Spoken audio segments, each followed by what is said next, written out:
talking with Falcon hockey coach Joe Cranston. And Joe, the Falcons went on the road last weekend and won 2 out of a possible 4 points at Lake Forest. 3-3 come from behind overtime ties. Could you talk a little bit about those 2 games, Joe? Well, yeah, like I mentioned earlier in other interviews, we needed 4 points this weekend. We knew that.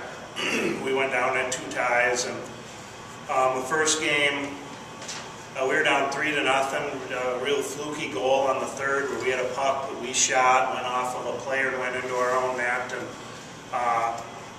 would have been a really easy time to give up, and Lake Forest was flying, and then we came back and scored our first and then second, eventually tied it up and went into overtime. I think we outshot them 6-1 in the overtime, pulled the goalie for a minute. I knew we had to get a W, and I don't put a lot of hope in pool season, thinking about what the NCAA might do, so I just said, well, might as well get the goalie pulled and try to, where it's all about winning our conference, and we haven't had a lot of at-large bids out of our conference, so I knew that was a must-win. Ended up being a tie, and basically the same thing happened the next day. We had to come from behind, and very unfortunate to get 2 ties down there, but on the other hand, we showed a lot of character coming back in both those games and not getting frustrated. But the biggest difference is Lake Forest just wanted it more than we did. That was the biggest thing. I give them all the credit in the world. They wanted it. It's one of those things we've been talking about all year. When you come into a season like this after last year, you always have too much expectation. You expect things to happen instead of knowing you have to make it happen. And that was the difference in the games.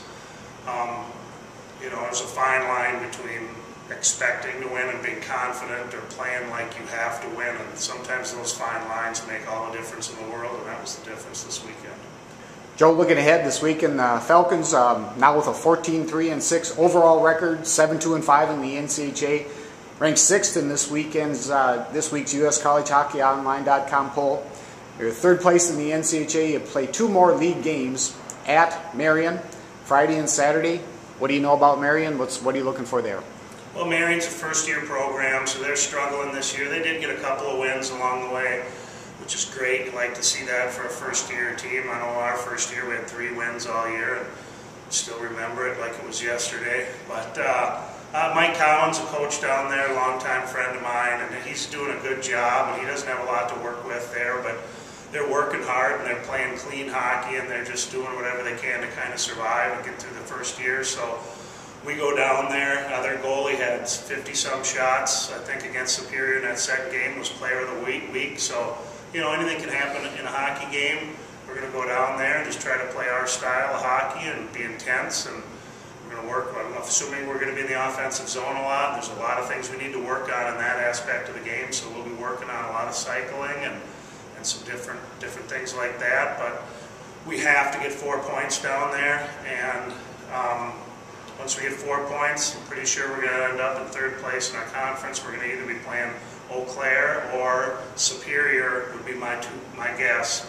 And then they'll be coming back to here at Hunt in a week and a half from now for the first round. And we just got to, I told the girls, we lose that series and don't make it to the O'Brien Cup, and that'd be the first time in the history here to have a team not in the O'Brien Cup where you can go and win a national championship. So in the next 3 weeks, our team has the opportunity to be the worst team in the history of UWRF or the best. So it's up to them now. Joe, you talked a little bit about the NCHA playoffs. It's changed now with the 9 teams in the league. Could you talk a little bit about how the format has changed? Well, now it's 8. It's 8 teams make the playoffs. We used to automatically, we'd have a play-in game, but basically it was you'd pretty much go to a Final Four right away. And now we have 8 teams, and then one plays 8, 2, 7, 3, 6. And 5-4, and then the highest remaining, the teams that win, then you go to the highest remaining seed, and the O'Brien Cup is played there. So looks like, realistically, that thing's going back to Lake Forest, and the girls know we didn't take care of business. We had our own destiny in our hands, so if we'd have won those games, we'd be coming here, but we're not. So, but we just got to make sure we win this weekend, get ready for those first 2 playoff games, and then make it to that O'Brien Cup, and then we're all battling for that same NCAA bid. Joe, good luck to the Falcons this week. We'll talk to you next week.